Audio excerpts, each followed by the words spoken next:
Hello bachcho, let's start the question. The question says clover leaf secondary structure of tRNA has a loop for option A 3 nucleotides of a codon, option B 3 nucleotides of an anticodon, option C no nucleotides, or is it option D both A and B? Now first of all let's start with the key concept. The key concept over here is RNA.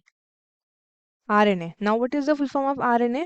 Then it is ribose nucleic acid. Ribonucleic acid. ठीक है, it is a nucleic acid and the sugar it has is sugar कौन सी है इसके पास? तो sugar यहाँ पे RNA के पास है राइबोज शुगर. ठीक है, और ट्रांसलेशन के प्रोसेस में आरएनए हमारी हेल्प करता है. अब हम चलते हैं टाइप्स ऑफ आरएनए. ठीक है, टाइप्स ऑफ आरएनए. सबसे पहला टाइप है हमारे पास यहाँ पे आरआरएनए. इसका क्या रोल है? तो ये है हमारे पास कैटलिस्ट.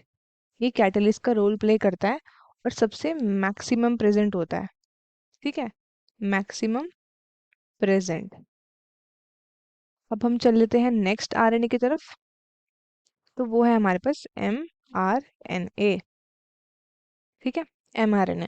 अब ये क्या है? इसके पास क्या है? इसके पास है इंफॉर्मेशन. इंफॉर्मेशन किसकी? प्रोटीन बनाने की. To make protein. ठीक है, इंफॉर्मेशन प्रोटीन बनाने की.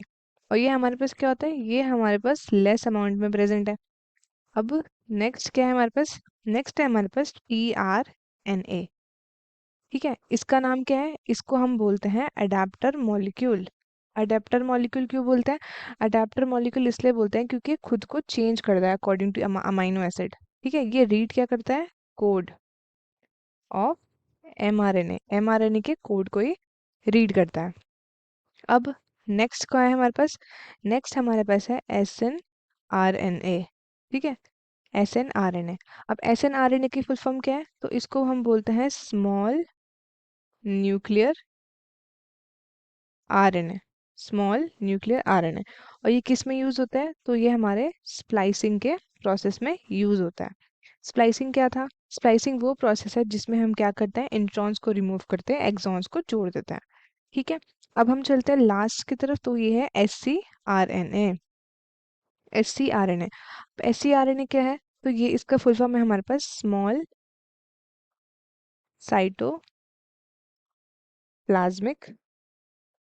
आरएनए. ठीक है, स्मॉल साइटोप्लाज्मिक आरएनए. और ये किसके लिए काम आता है? तो ये यूज होता है हमारे सिग्नल रिकॉग्निशन के लिए. सिग्नल रिकॉग्निशन के लिए. ठीक है, अब हम चलते हैं राइबोसोमल आरएनए की तरफ. ठीक है, अब राइबोसोमल आरएनए की कितने टाइप्स है वो हम देखते हैं. Ribosomal RNA. ठीक है, तो सबसे पहले इसके पास है दो टाइप. एक है हमारा 70S और दूसरा हमारे पास है यहाँ पे 80S. ठीक है, 70S में भी हमारे पास दो टाइप है. एक है हमारे पास 50S और दूसरा है हमारे पास 30S. ठीक है, 80S में भी हम पे दो है. एक है हमारे पास 60S और एक है हमारे पास 40S. ठीक है, अब हम बात करते हैं 50S की. तो एक हमारे पास है यहाँ पे प्रोटीन एंड दूसरा हमारे पास है यहाँ पे 23S RNA.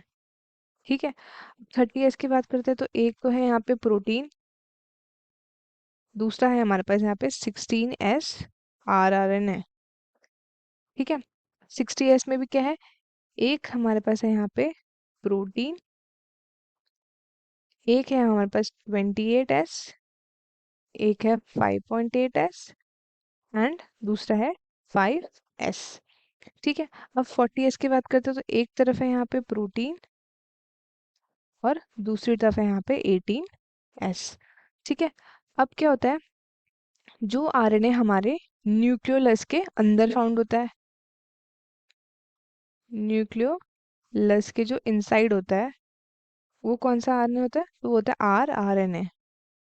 ठीक है, और जो हमारे पास न्यूक्लियस है उसके बाहर होता है जो न्यूक्लियस के बाहर होता है उसको क्या बोलते हैं, उसको हम बोलते हैं tRNA।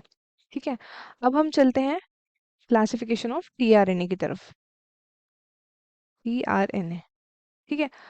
अब क्या हुआ कि जो tRNA बिगिनिंग से क्या था, फ्रांसिस एंड क्रिक को इतना तो मालूम था कि जो मतलब एक मैकेनिज्म है जो कोड रीड करता है, क्योंकि अमाइनो एसिड के पास ऐसे कोई स्ट्रक्चरल स्पेशलिटीज तो है नहीं जो वो कोड यूनिकली कोड रीड कर सके। ठीक है, तो उसने ये tRNA का जो अडेप्टर मॉलिक्यूल है उसको प्रोस्टुलेट करा, ठीक है, उसको बनाया। तो अब हम देखते हैं इसके कितने स्ट्रक्चर होते हैं। तो पहला स्ट्रक्चर तो इसके पास है यहाँ पे प्राइमरी स्ट्रक्चर, प्राइमरी स्ट्रक्चर। ठीक है, तो प्राइमरी स्ट्रक्चर कैसा होता है इसका, प्राइमरी स्ट्रक्चर होता है इसका स्ट्रेट चेन, स्ट्रेट चेन। ठीक है, इसको हम बोलते हैं 1 डिग्री। ये कैसा होता है, 5 प्राइम से लेकर 3 प्राइम, तो ये हमारा होगा स्ट्रेट चेन में। ठीक है, अब हम बात करते हैं दूसरी जो है हमारे पास यहाँ पे सेकेंडरी स्ट्रक्चर। ठीक है, अब सेकेंडरी स्ट्रक्चर कैसा होता है, तो ये होता है हमारा क्लोवर शेप, इसको हम 2 डिग्री भी बोलते हैं। ठीक है, क्लोवर शेप। अब क्या होता है, ये मॉलिक्यूल कुछ इस तरीके से होता है। ठीक है, ये इस साइड, ये आपका नीचे इस साइड। ठीक है, अब जो ऊपर वाला पोर्शन है वो कैसा होता है, 5 प्राइम 3 प्राइम। यहाँ पे क्या होता है, ये हमारा, ये क्या रीड करता है, तो ये रीड करता है हमारा अमाइनो एसिड, तो इसको हम बोलते हैं अमाइनो एसिड एक्सेप्टर। ठीक है, ये है हमारा अमाइनो एसिड का एक्सेप्टर। अब क्या होता है, जो नीचे वाला है इसमें क्या होता है, हमारे एंटी कोडॉन्स होता है। फॉर एग्जाम्पल UAG, ये क्या रीड करता है, ये रीड करता है हमारा एंटी कोडॉन। ठीक है, और कोडॉन्स कहाँ प्रेजेंट होते हैं, तो कोडॉन्स हमारे प्रेजेंट होते हैं mRNA में। तो उसके अकॉर्डिंग क्या क्या करता है, अपने आप को चेंज कर लेता है। जैसे यहाँ पे फॉर एग्जाम्पल AUG है, यहाँ पे UAG आ गया। ठीक है, तो ये हमारी एंटी कोडॉन प्लेस है और ये हमारा अमाइनो एसिड एक्सेप्टर है। अब हम चलते हैं उसके टर्शरी स्ट्रक्चर की तरफ। ठीक है, अब हम चलते हैं उसके टर्शरी स्ट्रक्चर की तरफ। टर्शरी स्ट्रक्चर, अब वो स्ट्रक्चर कैसा होता है, तो वो होता है हमारे पास इन्वर्टेड एल शेप में। ठीक है, inverted L shape, inverted L shape. जो 2 डिग्री है हमारे पास वो क्या है, वो हमारे पास है नॉन फंक्शनल, और जो 3 डिग्री है हमारे पास ये फंक्शनल स्ट्रक्चर है। ठीक है, ये कुछ इस तरीके से होता है एल की शेप में। ठीक है, इन्वर्टेड एल शेप।